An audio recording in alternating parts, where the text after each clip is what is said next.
Kamusta mga kaibigan? May isang kwento sa Biblia na gustong gusto ko at gusto kong ibahagi ito sa inyo ngayon.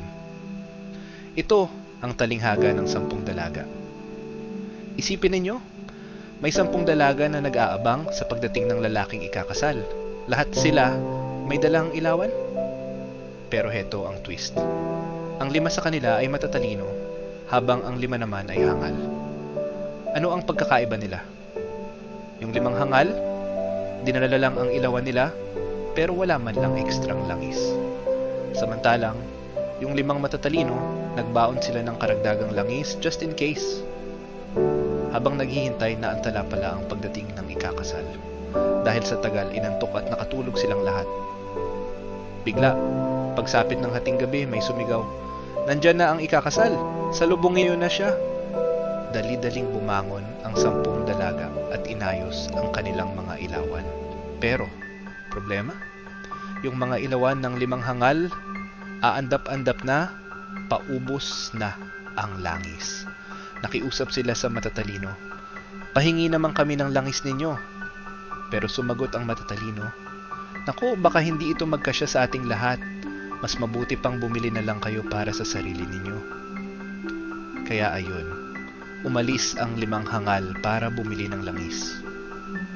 At sa kasamaang palad, habang wala sila, dumating ang lalaking ikakasal.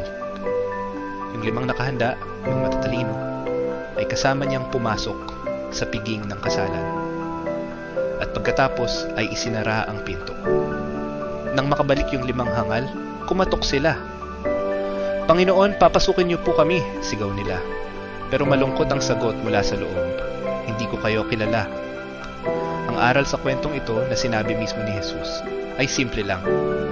Kaya't magbantay kayo, sapagkat hindi ninyo alam ang araw o ang oras man. Para sa akin, ang kwentong ito ay isang paalala na ang paghahanda ay napakahalaga, lalo na sa ating espiritual na buhay.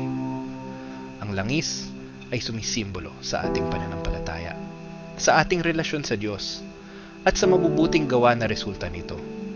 Hindi ito isang bagay na mahihiram o mabibili sa huling sandali.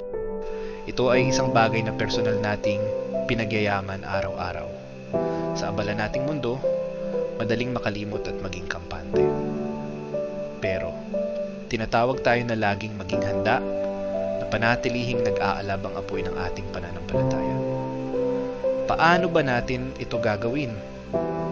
Sa pamamagitan ng pananalangin, pagbabasa ng salita ng Diyos, at pamumuhay ayon sa kanyang kalooban.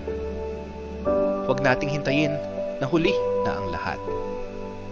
Simulan natin ngayon ang paghahanda. Sana ay naging inspirasyon sa inyo ang pagninilay na ito. Kung nagustuhan ninyo ang video na ito, huwag kalimutang mag-like, mag-share, at mag-subscribe para sa mas marami pang nakaka-inspire na content. Salamat sa panonood.